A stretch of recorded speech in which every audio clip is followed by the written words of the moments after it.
allowing ourselves to exist in that middle ground makes us look as though we're disconnected or we don't have an opinion. And sometimes it's all right to say, I don't know, or I think I've got a good idea, but I'm willing to listen to other people before I make my mind up. People hate that. People are so scared of that corridor of indecision that they quickly enter a room. And so we find ourselves just picking a side. Dotty, how are you? I'm very well. How are you doing, Chris? Fantastic. Thank you for being here.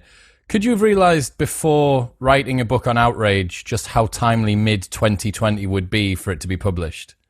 You know what's crazy? For the past 9 months, I've been like, we've got to drop the book now. We've got to drop the book now. Oh, I wish it was coming out now. Oh, we need to come. Outrage is a constant carousel. Anytime I would have released this book, people would have said, what are the odds? You've dropped it in a... This is the world we live in. So I think people are hyper aware now, but I think because I've written the book, every couple of weeks there's been something that has felt really timely, and I've been like, oh, they're cancelling David Williams. We need to release the book.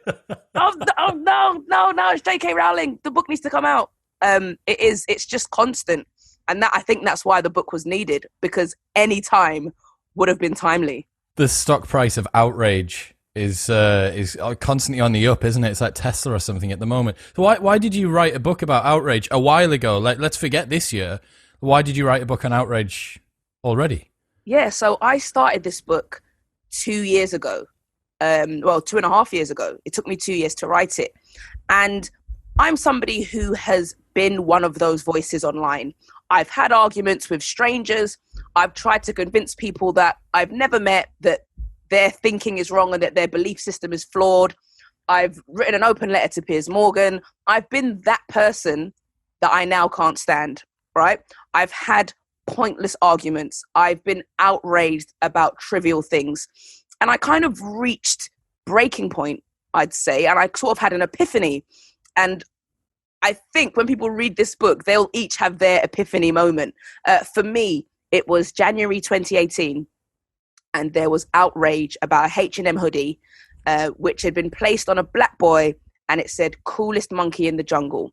Now, of course, you can look at that through a critical lens and say, this is completely tone deaf. It's racist. For me, though, it warranted a conversation about who the hell works at H&M and why did nobody flag that this could offend people? I don't think the intention was to offend people. I think it was more symptomatic of their employment structure and how flawed it must be if there's nobody from the stage of idea conception to it making it onto the H&M website. If nobody in that conveyor belt of decision making says, oh, maybe we don't put the monkey hoodie on the black kid. If there's nobody in that system that notices that, there's a problem in the system. But that doesn't warrant knee-jerk outrage, because this is clearly, it's not intentional racism by H&M. A multi-million revenue company is not going to one day wake up and say, should we be a bit racist today? Yeah, we throw it all away. It harks of negligence or just idiocy, right? Rather than maliciousness. Exactly. And that was my light bulb moment as I kind of watched the world up in arms, outraged. H&M are racist. Boycott H&M. They've done this deliberately. In that moment, I was like, outrage has gone too far, because it's stifling conversation. And we're not going to get anywhere by having this knee-jerk reaction. Being quick to anger doesn't work in every situation. And I felt as though we'd overinflated the outrage bubble, and it had burst for me in that moment. And so I wrote an article about it for The Guardian. And from that article, the book was born. I absolutely love. I'm going to read the passage that you put in from that Guardian article, because it is so good. So this is The Currency of Outrage, published in The Guardian, 25th of January 2018. Everyone is offended by everything. It's exhausting. Keeping up with all the non-inclusive, misogynistic, racist, homophobic, transphobic, xenophobic, ageist, culturally appropriating, body-shaming propaganda that seems to lit the social media age.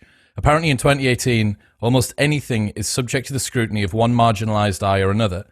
Being outraged allows you to take the moral high ground. It reaffirms your moral righteousness. It lets you say, I am offended and therefore I am principled. It lets you jump on the bandwagon and pledge allegiance to the latest campaign on your timeline. It gives you a vehicle to add your name to the narrative. It proves that you are following current affairs, albeit from the comfortable vantage point of your Instagram feed. It allows you to place yourself on the virtuous side of the conversation. It says, I am woke. And for that reason, outrage has become currency. So much sense making that. You should have done the bloody audio book, mate. Give it to me. Give it to me. I tell you what, anyone out there that needs it doing, head up to Newcastle. But yeah, that identifies it to me. You're right, and currency is the right word for it. It is. It's this sort of tradable commodity. How many virtue points did you get today? How many virtue points did you get today? I washed a black person's feet in the middle of my street. What did you do? Well, I painted some white lines and tried to take over the middle of a city.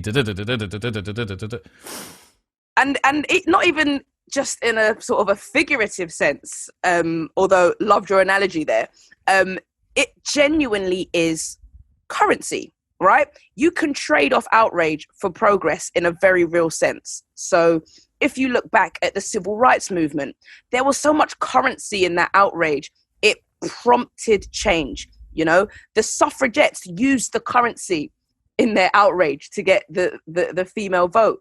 You know, outrage can give you a return on your investment. It's not sort of merely ornamental. It's not just a figment of my imagination, this idea of currency. It really has value, you know? And I think what we're doing wrong is by aimlessly investing it, because outrage is an investment on an emotional level as well. To apply yourself to something with genuine outrage, it requires impetus. It requires some real effort on your part. So it is an investment of your time, your emotion, your energy. I think our issue is that we don't really look for a return on our investment. We're just kind of throwing our currency out there, you know, and that is where you devalue outrage, where you no longer see the value in it. You know, I think every outrage exchange should have an end goal. You should be seeking a return on your investment. Otherwise, you're just barking at strangers, you know, with no ambition. So that overuse of outrage is diluting down the usefulness of outrage. Exactly. So if you imagine just a few trivial things that people have been outraged by, because make no mistake, there are times when we do need to be outraged.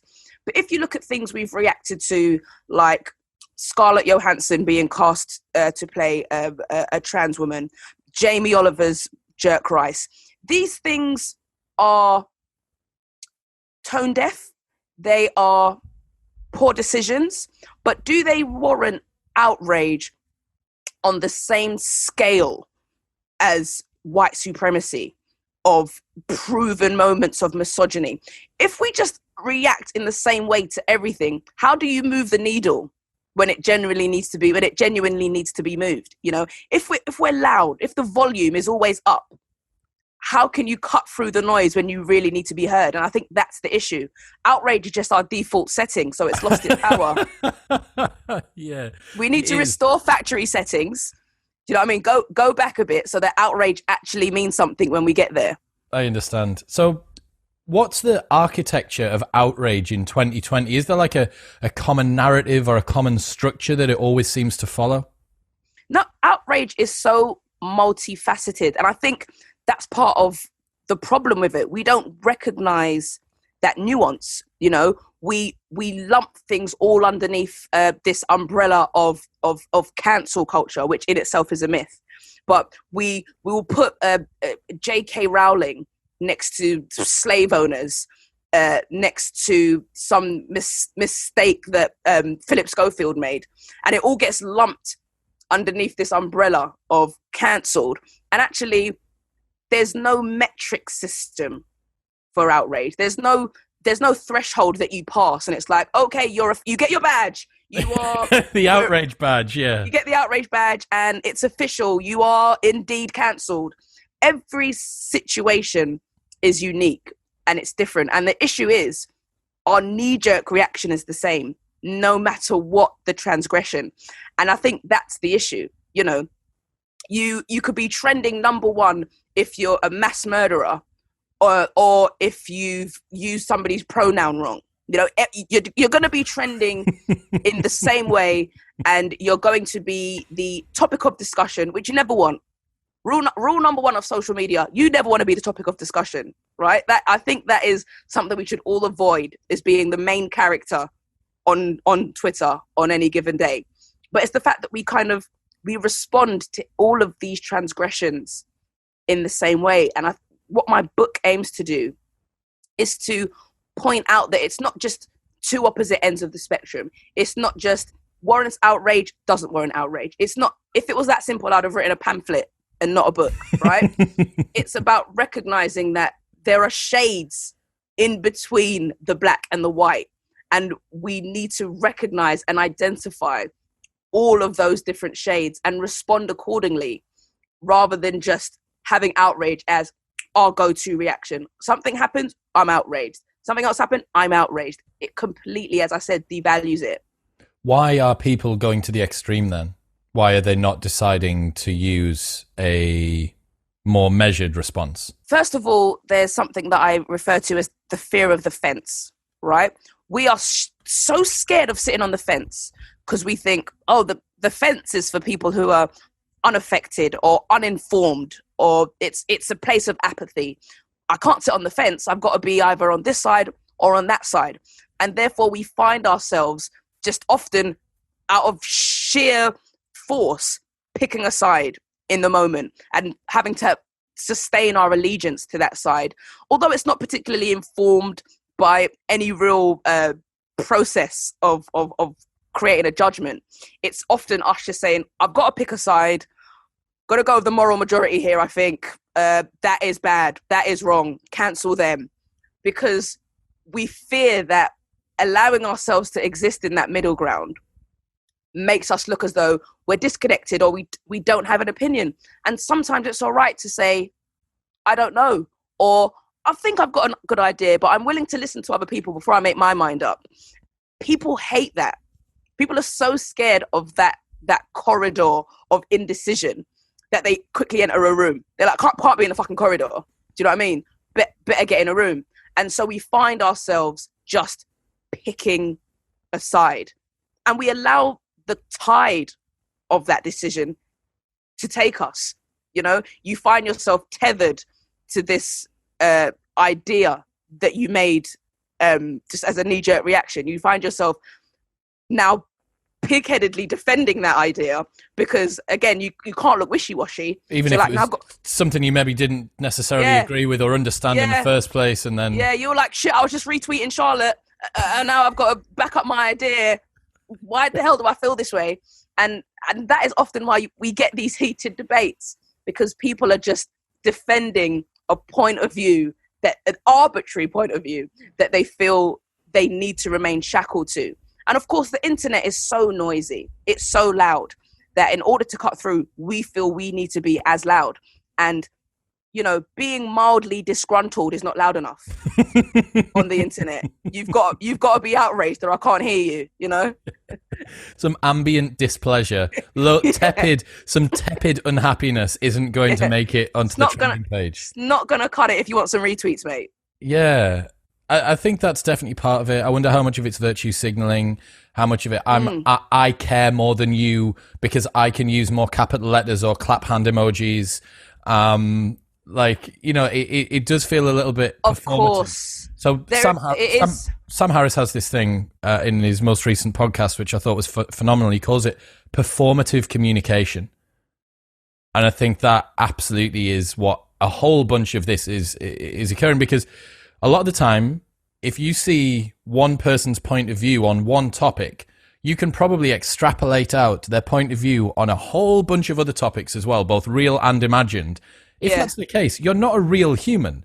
Like, you shouldn't have cookie cutter beliefs at all, ever. Absolutely. But our social media feeds they're kind of a PR release. Everything you post and everything you say, every image you share is you saying, this is who I am. It's my latest PR release. This is what I stand for. So we find ourselves constantly trying to project this image of our best bits. You know, this is how I feel. This is what I do on the weekends. This is how I bake. It's your highlight reel, right? And people find that being outraged is a great moral highlight reel. It's like, look what I stand for, man. I'm for the refugees. I'm for the women. I'm for the Muslims. I'm for it all. Look how good I am. And people become more concerned with seeming progressive than being progressive. It's more important that I'm seen to be like this, as opposed to actually being like this. And in the book, I explore the neuroscience behind it as well. So there's like loads of science. Hit us. We want to know. Tell us. Behind why we act like this, right? There's an endorphin. Anybody who has ever posted a view that they thought was kind of specific to them, this is how I feel on a matter, and then they've started to see the likes and the retweets rack up. That is a rush. That is a biological rush. It's endorphin fueled to be agreed with, right? If I go out in the street and I say, hey man, pick up your litter, that is bad. There's no rush there because nobody saw me do it, right? If I record a video of a petrol company pumping their petrol into this picturesque lake, and I shame this company, and everybody rallies behind me and says, oh my gosh, this is an abomination, that's going to give me an endorphin rush. And therefore, we like to perform our goodness in front of a crowd. It becomes more important, as I said, to be seen to be doing the thing, as opposed to just doing it. And that is our innate need to be celebrated. And that's been weaponized by having always on communication, social media, which is accessible anywhere in the world. Yeah, absolutely. What are some of your favorite examples of outrage that you looked at from the book? There's quite a few different ones that you go through. Have you got any of your favorite hits? So obviously the book explores the weird and the wonderful and the warranted at times, right? Let's not mistake this for a book that says, everybody calm down. This book isn't saying, you know, life should be a free-for-all without consequences. You know, it's more me saying people and circumstances are intricate and they deserve that level of care when we, you know, unpack and dissect them. But with that comes the absolutely ridiculous stuff, like Austerity Day, which fascinated me when I wrote the book, because you get your usual suspects that kind of float around anything contentious like flies on shit, right? And you get your Jamila Jamils, and then your Jack Monroes, and your David Lammies, and people that are like, oh, there's something here that I think I need to be a bit angry about. And those moments are the ones that fascinate me when they're ridiculous. So Austerity Day was a private school decided that to teach their well-to-do students that not everybody has a larder and a pantry at home and a garage that can fit 3 cars. They decided to have Austerity Day to teach them about the other side of life. So they scrapped their duck à l'orange on the lunch menu and gave them like jacket potatoes, just root veg, and a real, what they thought was a bog standard lunch. You know, to teach these private school kids that there's a life out there unlike your own. You're going to learn about austerity via a cheap lunch. And there was uproar. There was genuine uproar, saying that this was, it fetishized the working class, that it was an insult to people who genuinely live this way. And for me, that is one of those absurd moments, right? Because yes, there are children that survive on food banks. There are children whose only hot meal is the meal they go to school and get. That's their only hot meal of the day. Austerity is a real major issue. You're not going to dismantle that by slagging off a private school in Southwest London. Do you know what I mean? And I think our issue with matters like this, and why it's so important to highlight in the book, the ridiculous is because we need to take down power structures, right? There are power structures that need to be dismantled. There are entire systems that are flawed, and you don't take down the tree by sort of jumping up at leaves. And that's what so much of our outrage is. It's us like, oh, I got a leaf. I got a leaf. I slagged off H&M. Do you know what I mean? And those are what I call leaves. The sort of the ridiculous moments. Because they're symptomatic of bigger issues, but they themselves are not the bigger issue. Yeah, I really do wonder how many people that involve themselves in this performative communication and decide to go for it full chat on Twitter. I wonder how many of them actually believe the things that they're saying, because it's quite effortful. Like, for me to go and take time out of my day to get into big Twitter wars, I need to be really compelled to do it, you know? Yeah. Like, I don't want to just do it because I'm bored, but I wonder what this spread of these people are that do create this outrage online. Truth be told, as much as I joke about it, and I do in the book, I joke about this issue quite a lot, if I'm being honest. But I joke as a vehicle to make quite an important point, which I think is, it's not a laughing matter, outrage, right? And it's not just them over there. It's not those crazy people over there virtue signaling, or those crazy people over there that are just quick to anger. It's all of us. And at times we don't realize we're doing it because we're not doing this consciously. We're not saying, today I think I'm going to pretend to be really pissed off about anti-Semitism. It's not an intentional act, right? We go on social media or on blogs or even in our everyday conversations, and we tackle the problems we feel are within our reach, right? So much out there is completely insurmountable, or at least it seems insurmountable, right? So you may have some real concerns about government policy, and it just feels it's insurmountable. How do I begin to topple that? It feels as though something that's out of your reach. But what's within reach is Judith _87 talking shit. So we tackle that, not because we're bad people that are pretending to be angry, but because we feel as though that is some sort of progress. It's progress within my reach. It's something I can do that is within my means, you know? And it's important with this book to realize that it's not finger pointing, actually. It's actually about saying we need to analyze and assess ourselves and figure out how to be more effective in our communications. Because, as I say, it's not just us going out there with this intent to be faux raged. We're quite convinced that we're doing something. You know, we're actually convincing ourselves that mob justice is social justice. Quite often we conflate the two. We're like, oh, brilliant. We're all piling on this thing. Look at us go. You know, we are part of a movement. And it's like, it's mob justice. It's not actually social justice, but cool, get your rocks off. You probably feel quite good in that moment. And it's about channeling that same sentiment, but into things that matter.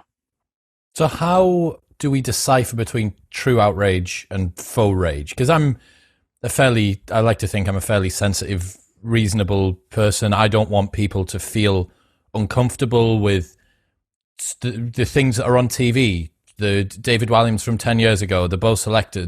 I also don't want them to feel uncomfortable about gender pay gap, all of these different things. But as you've said before, there's a line somewhere. There has to be a line that's drawn. So how do we decipher between the two? There's so much in what you just said that I'd love to unpack. Part of it is in our need to be heroes, right?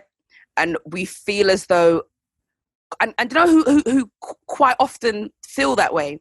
It's kind of white allies who almost go to the extreme where they're like, I'm going to be offended by everything on your behalf because I don't want to be the image of privilege. I don't want to be the image of supremacy. So I'm going to go the other way and I'm going to bend over backwards. And actually that's offensive and that's offensive and that's offensive. And then you get this sort of performative, I'm on my gap year, helping out all the orphanages. And it's actually self-serving. It's to negate a privilege that you feel you have. And that's a big part of the issue with Outrage, where we're doing it not for the progress of a cause, but for the positioning of ourselves, to appease ourselves and make ourselves feel better and feel like I'm contributing in some way, you know? And if it's not rooted in a genuine desire for change, it's not sustainable. And that's where you get these people that they seem really progressive and they seem like great people, but what they care about this week isn't what they cared about 3 weeks ago. And then there was something totally different they cared about a few weeks before that, because you're trying to care about everything. And I say in the book, and I say to people all the time, if you stand for everything, you're going to knacker yourself. You'll never sit down, and you'll not really make any contribution to everything. You'll be giving a little bit of yourself to so many causes. And as you say, you'll sign a petition here and you'll retweet something over here, and then you'll forward something else to 8 friends. But are you committed to changing anything? I think that's part of the issue, in that we feel obliged to care about everything. There are enough people for us to each play our position and create progress in so many avenues, right? The civil rights movement, I use it as an example, okay? There are incredible creatives, for example, James Baldwin, Maya Angelou, Angela Davis, who had to kind of park their creativity and be like, okay, I've got to figure out the civil rights movement first. It's like, you can't just be a poet. You can't just be a writer. We've got to tackle this issue first. And you see that progress when people kind of ball themselves into a fist, right? We're kind of busy off being fingers these days. We're like, well, I'm over here doing that. I'm over here doing this. And we don't pack the punch of a fist because we're not concerted in sustained efforts. And I think that's a real big issue, that we need to care about things, but we need to be unwavering. We need to be sustained and dedicated in those things, which the internet doesn't always give you room to do. You know, if you look at what's trending, if you refresh it in 30 seconds, it's going to be a jumble of new things in a different order. And we feel like, oh shit, we're talking about this now. And we feel an obligation to move with the conversation. The conversation moves so fast online. We're not caring about anything long enough to actually create change. Because we see what happens when we do. You get moments like Black Lives Matter, which wasn't a trending for a day, wasn't trending for a week. It forced people to have self-reckoning. It created conversations. It felt like a bit of a social shift, because it wasn't something that just you refreshed and it disappeared. And that's where there's so much power in Outrage. It's not in what you say there, where you're like, I want people to be happy here, and I want people to be happy here, and it's about saying, okay, I can't be all things to all people right now. Where can I affect change? Where can I be a strong ally? Where can I be committed to a cause, as opposed to trying to stand for everything, which is bloody exhausting. Whose job is it to police people being faux raged? Is it nobody's job? Right. Okay. So it is nobody's job. Okay, and this is an important point I make in the book. This book isn't me saying, this is a manual. This is a manual that you must follow to be correctly outraged. It's a roadmap, right? It's like an old school A to Z. Where it takes you is up to you. All right. If you want it to take you east, it will take you east. If you want it to take you west, it will take you west. It's me taking a deep dive and kind of serving up everything that I found. And one thing that I found is, look, outrage is subjective. You know, it's like this, again, this idea of cancel culture. There's no universal way to establish if something deserves to be cancelled. Something that offends you may not offend me. There may be something that truly offends me, but it doesn't reflect your lived experience. So you can have empathy, but you can't be outraged on the scale that I am, right? So you can't police what I'm outraged by, just as I can't police what you're outraged by, all right? And often you get these people that are like, oh, I don't get it. Why is everyone overreacting to this thing that's allegedly transphobic? You're not trans, so you cannot measure the offense, right? It's again with anti-Semitism, it's been on the agenda recently because of Nick Cannon. And there's people like, oh gosh, but did he mean to be anti-Semitic? If you are not the target of a topic, or if you're not the person that is directly affected, it is not your place to determine whether or not the outrage is warranted. What I urge people to do in this book is to ensure that when they are outraged, they have gone through that process of checking with themselves whether there's a purpose, whether there's meaning, whether there's reasoning behind this avenue, you know. And I think that's the most important thing, not us dictating how other people respond, but in us being responsible for how we respond, you know. That's hard though. It's much easier for me to just be outraged and do a retweet and say fuck J.K. Rowling. I never liked Harry Potter anyway. Hermione's a bitch. Bloody Ron Weasley. Never liked him.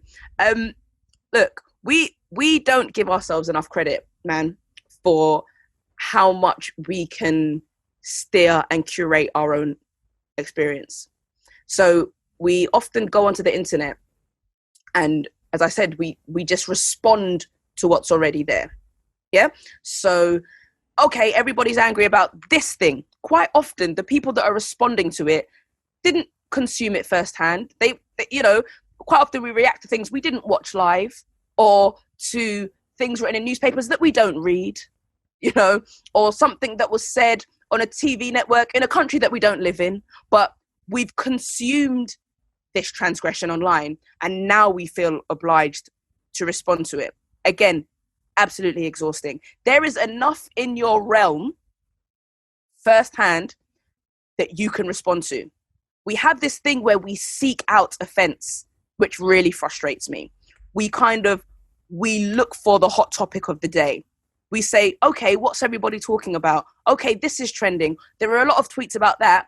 I better put my 2 pence in. And as I describe it in the book as the outrage conga line, right? We don't know where it's going. We don't know where it started. Fuck it, let's all join. We're doing a fucking conga, mate. Fine. And that's what these mass moments of outrage often are. People were, with the David Williams book, with the kids' books, right, which was kind of topic of discussion recently on social media. I read it and I was like, I read the threads started by Jack Monroe. I read the threads and I was like, fuck, this book sounds absolutely awful. Like, his books sound horrendous. But then I was like, I've got enough shit in my day today. I don't need to join the David Williams pylon, if I'm being completely honest. We don't give ourselves the credit that we should be giving ourselves. We don't harness that power to curate what we consume. You can say, not having that, zoning out, blocking that, muting that, unfollowing you, not joining this conversation.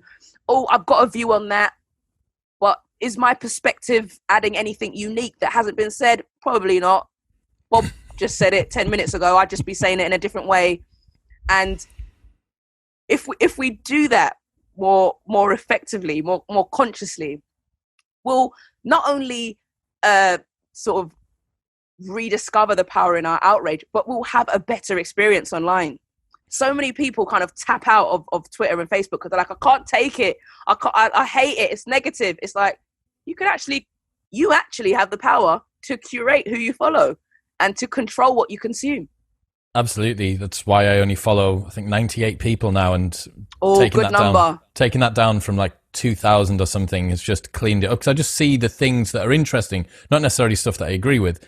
I wonder how much of this, especially to do with social media, is to do with the frictionlessness and the lack of consequence from thought to projection of the things that appear in our consciousness. So 100 years ago, in order for me to go and tell a large number of people anything, it would have actually been quite effortful. I've had to have got my boots on, told the wife that I was leaving, jumped on my horse or my cow or whatever. Do you ride cows? Anyway, I can tell that I'm such a farmhand. If you're riding a cow in this story, mate, commit. Thank you. That's not prejudice against cows, not prejudice against horses either. Yes, I am. And I'm just like shouting it, like, ho, there is a huge problem over here. And I'm like alerting people. It's so effortful. That time in between me having a thought, arising consciousness, and then going, right, I'm off to get the cow, like all of that that process would have given me chance to reflect. Actually, is this worth me getting the cow out? Is this worth me going and shouting at all of my neighbors? And then, because there's no anonymity, because people actually have to see you see their reactions, you're very you're not detached from the act of the saying or the receiving of the words either. And I wonder how much this always on communication, constant dopamine hits, we're not built to consume, human brain is not built to consume the entire globe's news in real time. By definition, obviously we're not.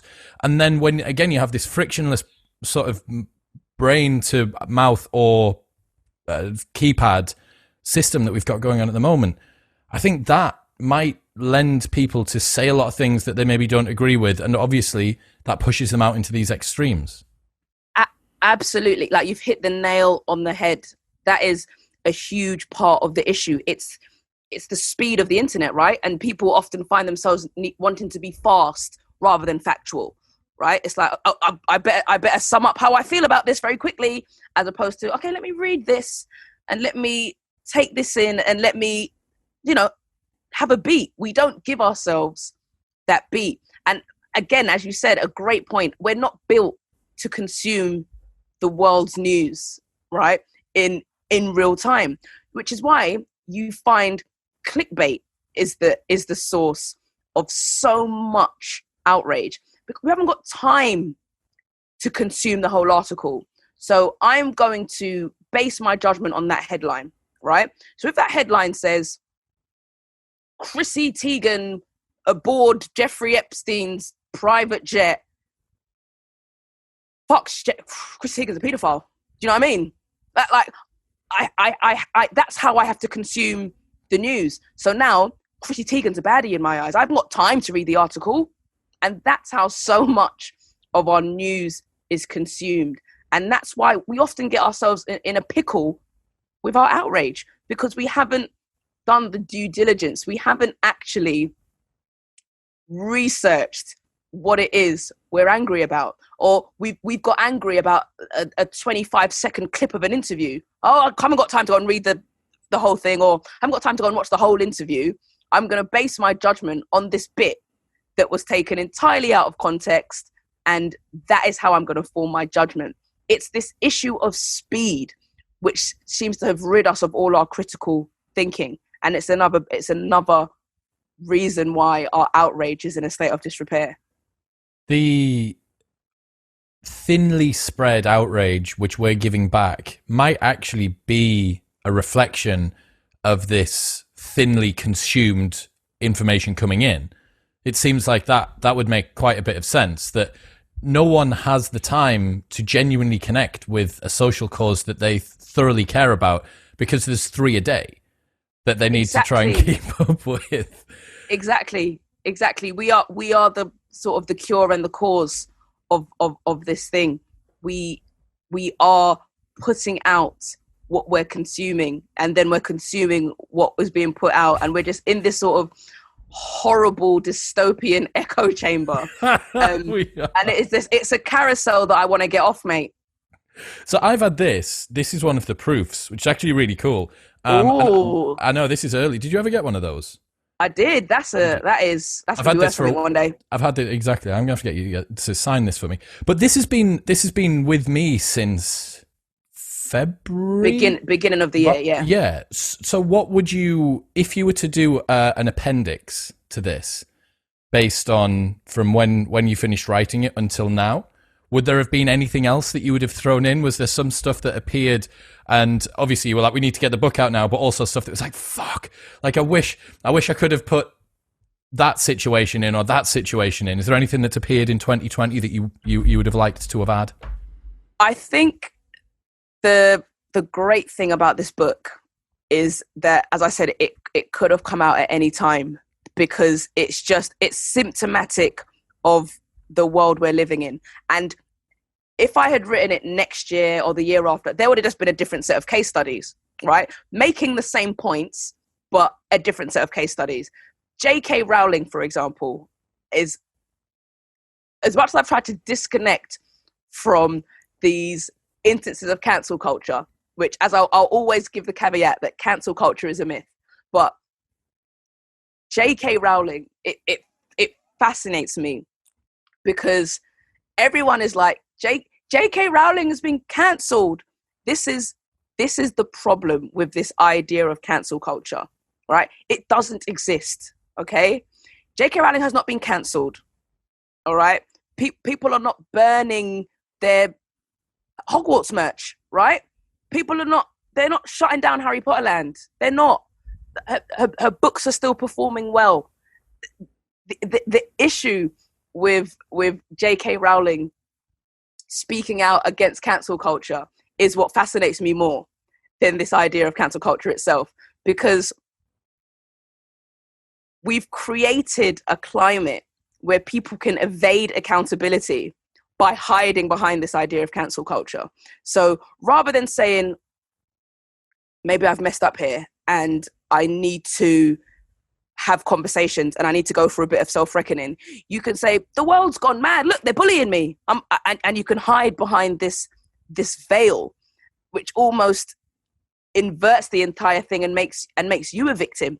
And I write about this in the book, just with a different reference. In the book, it's Danny Baker, who has said, he put that picture out of sort of newborn royal baby, a monkey. I don't know, monkeys as a motif returns in this book. But yes, he put a picture out of a monkey in reference to the royal baby, got fired from his BBC radio job. And rather than saying, shit, that was tone deaf, and I completely get why it appears offensive for me to post a picture of a monkey in reference to a biracial baby, the first glimpse of melanin in the royal family, there's some unconscious bias maybe on my part that my mind's even posting a monkey picture. His reaction was, cancel culture, man. These snowflakes, man. It, like, the world's gone crazy. And that's part of the issue with cancel culture, is that it's created a curtain behind which you can actually hide from your transgressions and divert the conversation and make it about free speech and make it about censorship, rather than actually accepting that you may have made a bad decision, you may have had a poor choice of words, you may have expressed yourself wrongly. Rather than accepting that, there's now something to hide behind. There has to be a time when that's not the case, though. For instance, I don't know whether you looked at, remember Mario Lopez from Saved by the Bell? From Saved by the Bell, yeah. Did you see... AC Slater. AC Slater, yeah. He just hasn't aged at all. At all. No. At all. Did you see what he said about children undergoing gender reassignment under the age of 3?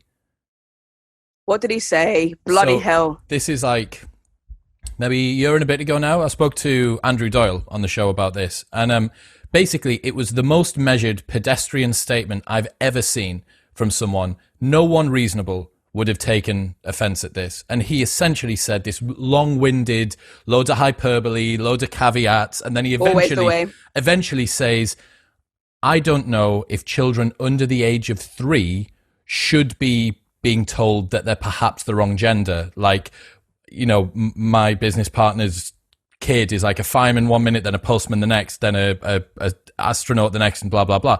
I don't think that any of those, and he said this real gentle sentence, put it out there, and just got annihilated. There were people calling for his head at MTV. 3 days later, he gives the most groveling, I have educated myself. I am always been an ardent supporter of the LGBTQ plus community. I believe in this. I have furthered blah, blah, blah. And I just think that there was nothing wrong with what you said. You're talking about people who are too young to have sex, but are young enough to have their gender reassigned. Like, I don't know. That to me seems like one of the times where cancel culture does come for someone. The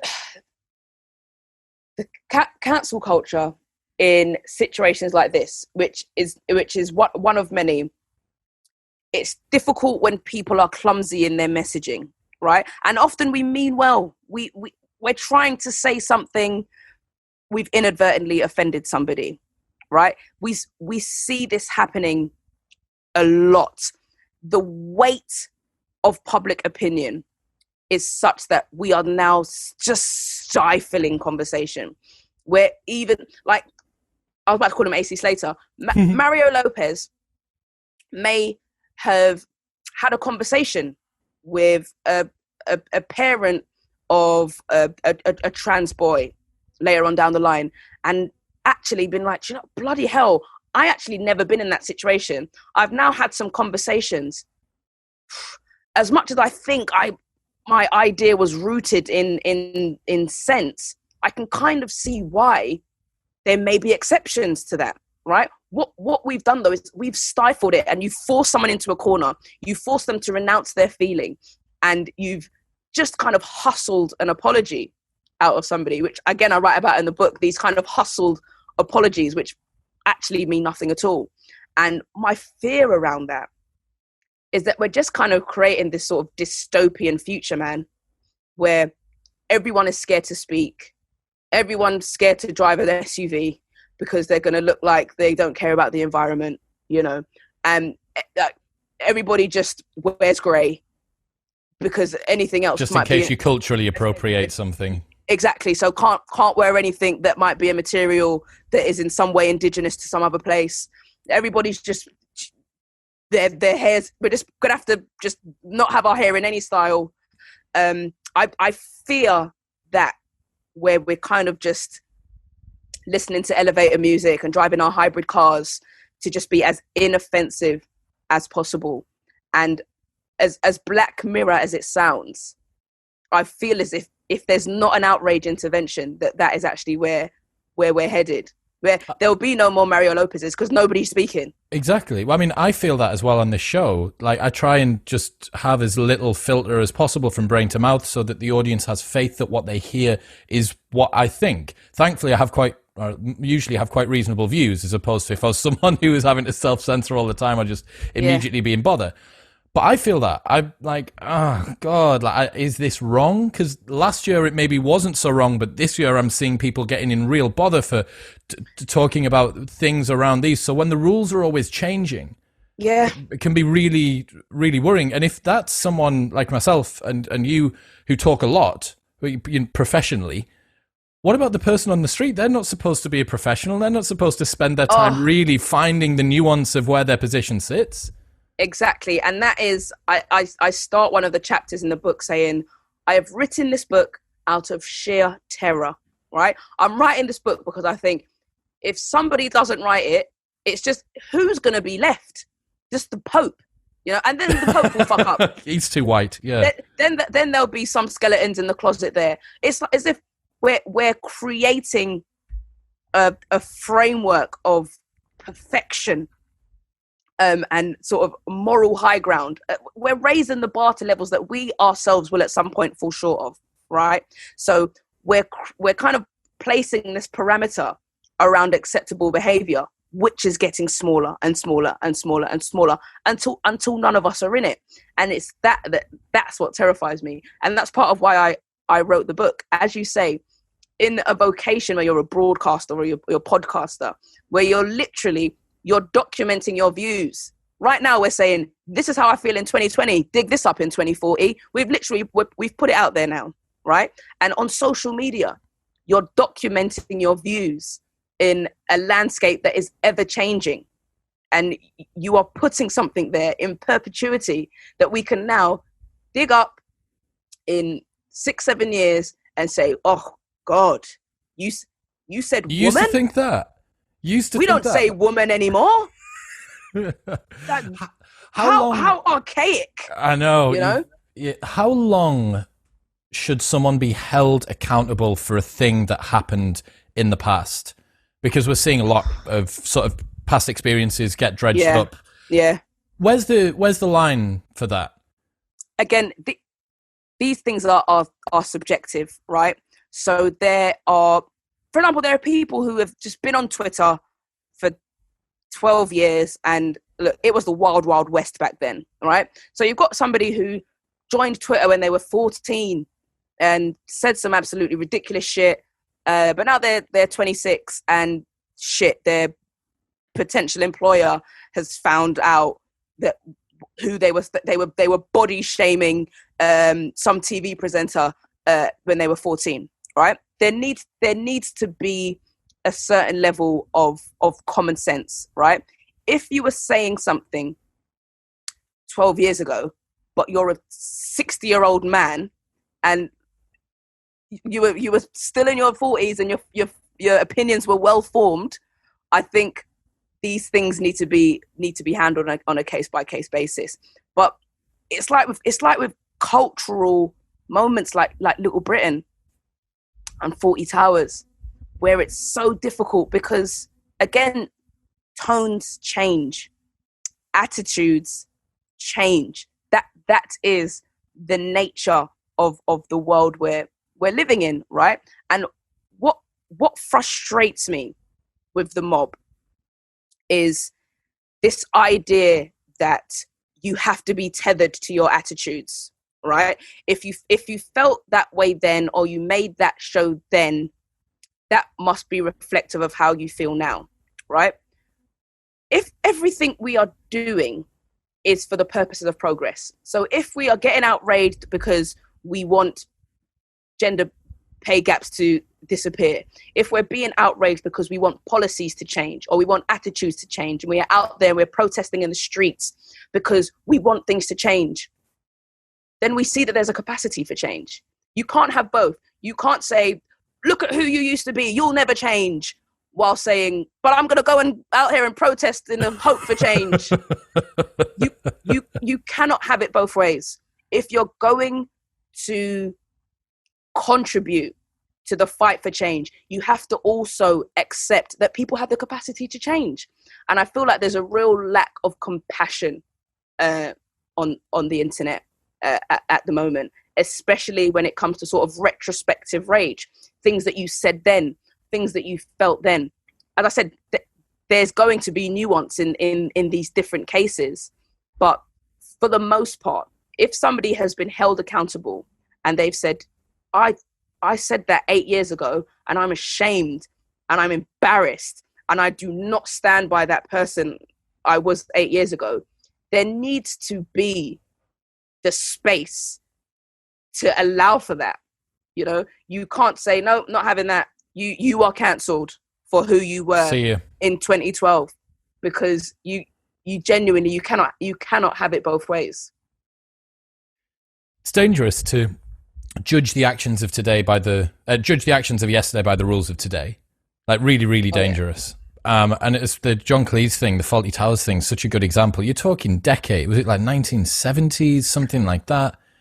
Like I'm not sure of the date, but there is blackface, 40 Towers, slavery. There is so much which in its time was accepted, right? And yeah, we cannot turn a blind eye to the world we once lived in. And that's where sometimes I'm like, should these things be coming down? Should you just delete 40 Towers? Should you just delete Little Britain? Or do these things need to come with a disclaimer up front that says, this is the world we used to live in? You know? Or are we going to completely erase the history, and a history that is littered with bigotry? It's littered with prejudice. I think it's actually a cop-out for the people that perpetuated those views. I think it's easy for you to just pretend you didn't have those views. I think it's easy to yank Little Britain down and allow Matt Lucas and David Williams to escape that. That's too much of a cop-out. No, that should continue to exist as a representation of the tone of the day. And that's my honest opinion. I actually don't think we should be pulling things off streaming services and pretending they didn't happen, because that allows you to escape what was the tone of the day. You know, that's how we make lessons, right? The lessons Exactly. are created by us being able to reflect on history. You know, one of the greatest ever losses was the burning of the Library of Alexandria. Like, if all of that compiled wisdom hadn't been lost, like, it genuinely, I think we believe we're sort of these technocratic gods that are always just going to be omnipotent and all of our future generations are going to remember shit. It's like, no, there is no cultural canon that will remember Little Britain in 100 years' time if you decide to delete anything. If you get rid of all of the memories of all of this stuff and it's only available on fucking VHS, like to be put into a machine that no one has anymore, that very, very much will disappear from the artifacts, the architecture of cultural history. And then what happens? Do you just have to relearn that lesson again? Is it like, oh, okay, well, we don't have the proof that lesson went wrong, so like might just stumble upon it again? Yeah, and look, it's a tapestry, isn't it? Like our experience, as humanity's existence is a tapestry of everything that has happened. You can't just be like, don't like how that patch looks anymore. It's part of it, I'm afraid. Like, part of this quilt is going to be fucking ugly, and it's what we've built. And as we progress, we will like the look of it more, right? You can't just start unstitching all the other shit, right? And I was having this conversation the other day about Gwen Stefani, right? What's she done now? What's she done? She hasn't done anything now. But if you look at if you look at old Gwen Stefani videos, right, where she had a bindi, she had dreadlocks, and she had 3 Japanese girls on leashes. This was her look. Gwen Stefani would never get away with that. You just couldn't. It's like you're offending everybody. It's almost like Gwen's gone out of her way to find how many different cultures she can appropriate. How many birds can I kill with one stone, right? And you'd never get away with it now. But I was a Gwen Stefani fan when Gwen Stefani was out, and I didn't recognize how actually under the lens of woke 2020, how awful this is going to look. I can't just erase my experience as a teen that quite enjoyed a bit of Hey Baby by Gwen Stefani, right? And it's about, as you say, just taking these as lessons, as things to learn from, and accepting that, look, we will like the look of our tapestry the more we progress. It's good to reflect on the fact that you were present when that sort of stuff came up as well, right? Because it reminds us that we were also either ignorant or willfully blind or a part of whatever society and structure allowed anything in the past. Like Indiana Jones and Raiders of the Lost Ark was put on Variety's 10 films, which should come with a warning label, because it showed stereotypical depictions of Hindu people as the people that will try and take your heart out, as the evil villains. And Once Upon a Time in Hollywood is also a part of that list. A whole bunch of other movies.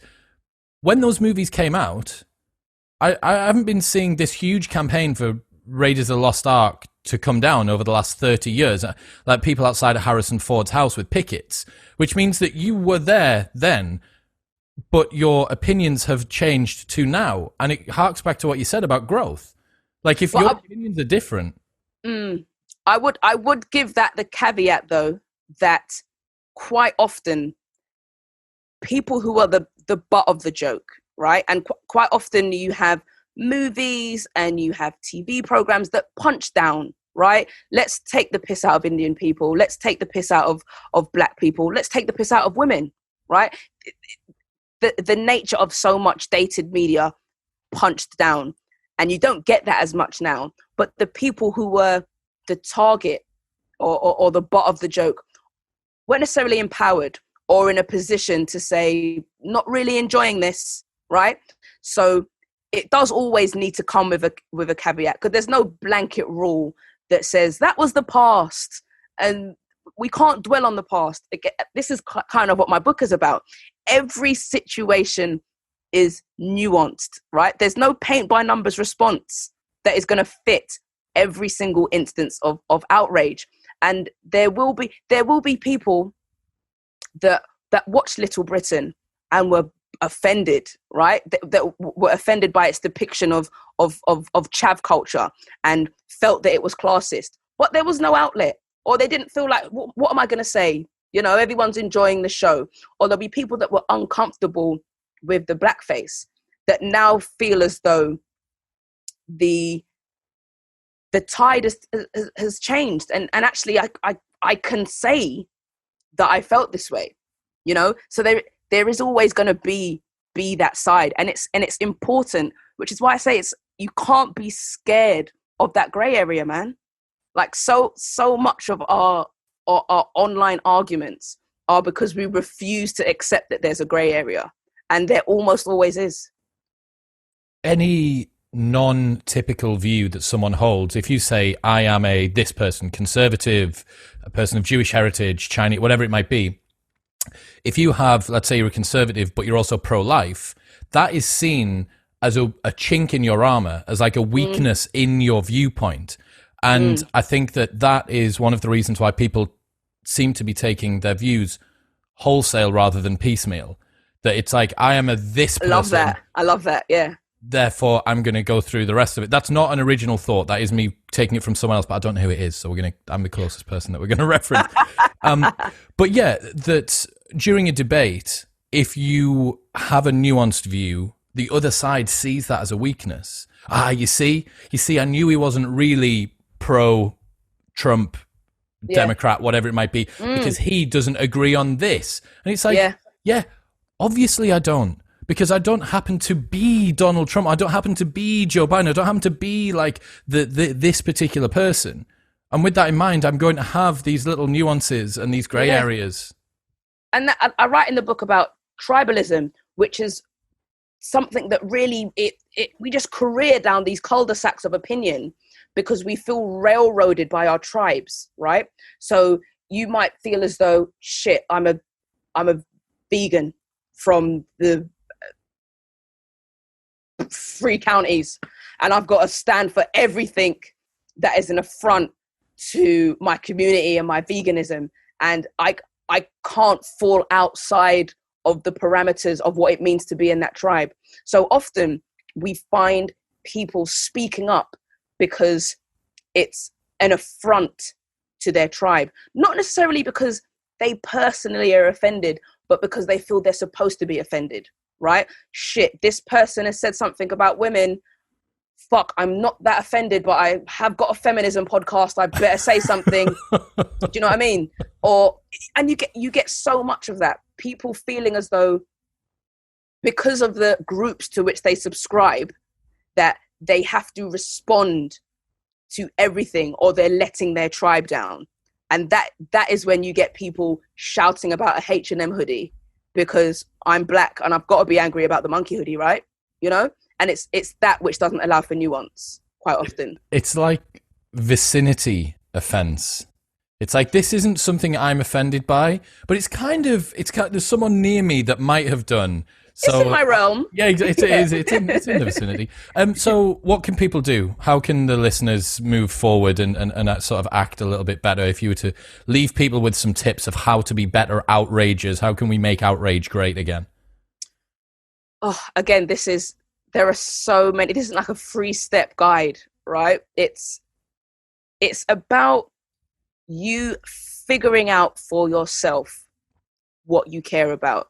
Again, the worst thing, the biggest disservice I could have done in this book is tell people what to care about. It doesn't work to try and, as I say, fit a framework around somebody else's ideas and belief systems. That's the beauty of humanity. There are going to be little differences in all of us. What I will always say is you owe it to yourself to only be outraged by that which truly outrages you. And that seems like a really sensible concept. Like, yeah, of course I'm only outraged by things that outrage me. Duh. No, you may think you are genuinely outraged, but if you are genuinely outraged, then you want to get something out of it, right? The purpose of outrage is progress. It's the only reason outrage should exist is because you feel something needs to change, right? I am outraged by this because these policies are archaic. I'm against this because I feel as though it is racist, it's offensive, it's sexist, and that needs to change.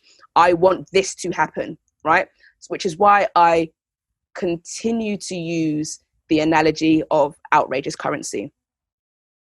Treat your outrage as you would a real investment, right? You wouldn't blindly be like, oh, I'll put 5K in that.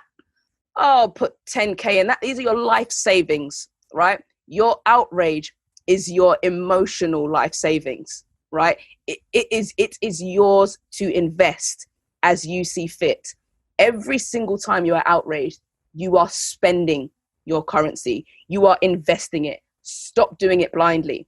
Stop doing it where you are not seeking a return on your investment because you are pouring your outrage down the drain because you want to see a return on your investment and you owe that to yourself. I really, really hope that the internet takes heed of this. It sounds like a much nicer place to live. Whatever's inside Outraged seems like a much more wonderful place to be than we are right now. Yeah, I just think we need an intervention, which is what this book was. It's for all the outrage junkies or friends of junkies, you know? Sometimes your crackhead friend is not going to read the book and you've got to read it for them, right? So this is for anybody in need of an intervention or who knows somebody that might. I love it. It will be linked in the show notes below. Of course, if you want to go and check this out, it will be available on Amazon. Do you say that you've done an audio version as well? So you've done the Audible? There's an audio book. Yep. If you're not sick of my voice an hour into this podcast, there's some more in the audio book. If you don't like this tone, go for the hardback. Get something else. It's a fairly easy read as well, right? You know, you could probably crack this out in a few days, but it's really dense and there's some great laughs in. So yeah, linked in the show notes below. Anything else you want to plug, Dotty? Anywhere other places that people should go? No, read the book, share it, spread the word. I think this is one of those books. I'm not so much fussed with people going out and buying it. I would love you to read this book and just give it to somebody else and then tell them to give it to somebody else. It's not about shifting the units on this one. I think it's about continuing the conversation. So please, recycle your Outraged book once you've read it. I love that. That's a really good sentiment. Thank you so much for your time. That is awesome. And as I say, linked in the show notes below. Anyone wants to go and get this, go and check it out. Thanks so much, mate.